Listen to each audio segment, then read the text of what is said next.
Adenium নিয়ে প্রতি সপ্তাহে আমি নানা রকম আপডেট দিচ্ছি। অ্যাডেনিয়াম ফুল কী করে বেশি হবে, কেমন প্রুনিং করবেন, কি কি পরিচর্যা করবেন, অনেক কিছুই রয়েছে দিচ্ছি। এ সপ্তাহও দিচ্ছি। এ সপ্তাহে মেনলি দেখাচ্ছি এই রোজি ভ্যারাইটি ফুলটা দেখাচ্ছি। এটা ফুলটা 3-4 মাস, এই 3-4 দিন হয়ে গেছে, আরও বেশি হবে, 1 সপ্তাহ হয়ে গেছে। গত সপ্তাহ দিয়েছিলাম, যার ফলে ফুলটার একটু জৌলুস কমেছে, কিন্তু ফুল আবার হবে। একটা ফুল যাবে আর একটা ফুল আসবে। কিন্তু এই অ্যাডেনিয়াম এই ভ্যারাইটির ফুলটা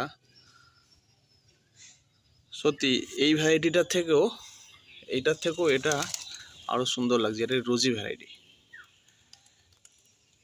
এক বিচিত্র এক মরু গোলাপ, বিভিন্ন ভ্যারাইটি। এগুলো নিয়ে ভাবলে পরে এটা মানে গোলাপেরই মতো লাগছে। পাপড়িগুলো দেখুন,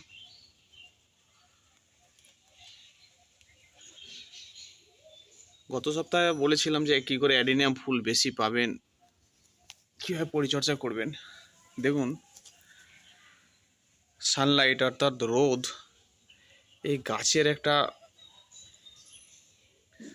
মানে মূল সাবজেক্ট। এ যত সানলাইট পাবে, কড়া রোদ পাবে, এই গাছের ফুলের পরিমাণ আরও বাড়বে। আর রোদ না পেলে পরে এই গাছে ফুল হবেই না বলা চলে। ফুল হবে কুঁড়ি থেকে ঝরে পড়ে যাবে। যদি আপনি বারান্দায় কোথাও রাখলেন, হয়তো আপনার রাখার জায়গা নেই, অনেকের ছাদ থাকে না তো ফ্ল্যাট বাড়িতে, তখন সেক্ষেত্রে এই সমস্যাটা হয়। তো এই কিছু করার নেই, তখন অ্যাডেনিয়াম আপনাকে করা যাবে না, কারণ রোদ না হলে এই গাছের আপনি সফলতা পাবেন না। এইগুলো আমার সব নতুন গাছ। আমার সব পুরনো গাছগুলো সব আমার ভাইপোর কাছে আছে, মানে আমার জেঠুদের বাড়িতে। এগুলো এই যে এটা ফুল ফুটছে, এগুলো হচ্ছে বীজ থেকে, মানে বীজগুলো বয়স হবে হয়তো, এই গাছটা বয়স হবে 1.5 বছর হবে। যে কারণে গাছে কডেক্সটা দেখুন, বৃষ্টির জল পেয়ে কডেক্সটা নরম হয়ে গেছিলো, শক্ত হয়ে গেছে। এটা কাটিং থেকে, এটা আমি সল্টলেক থেকে একটা কাটিং এনেছিলাম রোজি ভ্যারাইটি। তাও এর কডেক্স আমি তৈরি করে নেব। এগুলো সব কাটিং, দেখুন এগুলো সব কডেক্স তৈরি হচ্ছে। দেখুন, অনেকের ধারণা আছে যে কাটিংয়ের গাছে কডেক্স তৈরি হয় না, অবশ্যই তৈরি হয়। সেরকম রেসিপি মেনে চলতে হবে। এটা একটি দেখুন, একটা দইয়ের ভাঁড়ের মধ্যে রেখেছি, তার উপর আর একটা ভাঁড়ের মধ্যে একটা আছে, দেখুন এইভাবেই রেখেছি। এইভাবেই ও বেঁচে থাকবে। আপনাকে কডেক্স করতে হলে অল্প মাটি ছোট্ট ভাঁড়ের মধ্যে রাখতে হবে। দেখুন, এটা ছোট্ট ভাঁড়ে, দইয়ের ভাঁড়ের মধ্যে রেখেছি, এইটুকু ভাঁড়, জাস্ট এতটুকু। দেখুন আমার হাতে চাকুনো ধরে আছে, এর মধ্যে মাটি দিয়ে করছি, কডেক্স তৈরি হয়ে গেছে। এতে কডেক্স বেশি হবে। আবার এই গাছটা দেখুন, বীজেরই গাছ, কিন্তু একটু ভাঁড়টা বড় বলে কডেক্সটা সুন্দরভাবে উঠছে, কিন্তু ততটা বড় হয়নি। কিন্তু এই গাছটা যতটা বড় হয়েছে। এইটা আমার পুরনো অ্যাডেনিয়াম একটা গাছ থেকে কেটে করেছিলাম, এবং কডেক্সটা নিচে বসে, মানে এর কডেক্সটা আর কি, মানে বেলুনের মতো হবে না, এর কডেক্সটা খানিকটা গম্বুজের মতো হবে, আর এইগুলো বেলুনের মতো হবে, যেগুলো অরিজিনাল পিচে।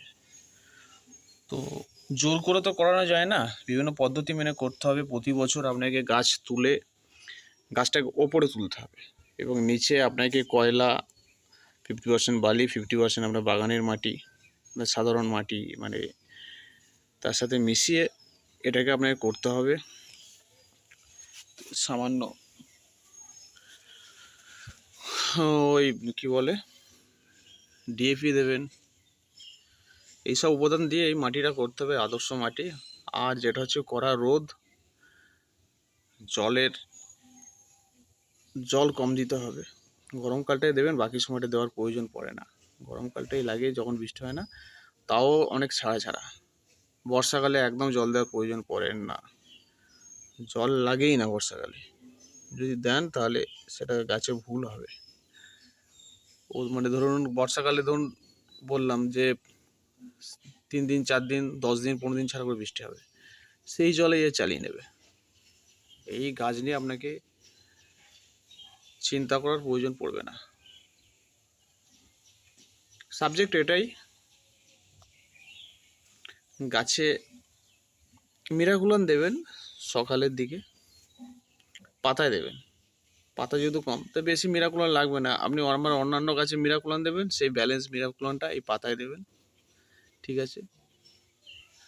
পোকার জন্য আপনি যদি আপনার ব্যালেন্স অন্যান্য গাছে বেঁচে থাকে, সাইফারমেথ্রিন দিতে পারেন, বা ইমামেকটিন বেঞ্জয়েড কিংবা থায়াক্সাম 5 যা কিছু আছে এটা দিতে পারেন।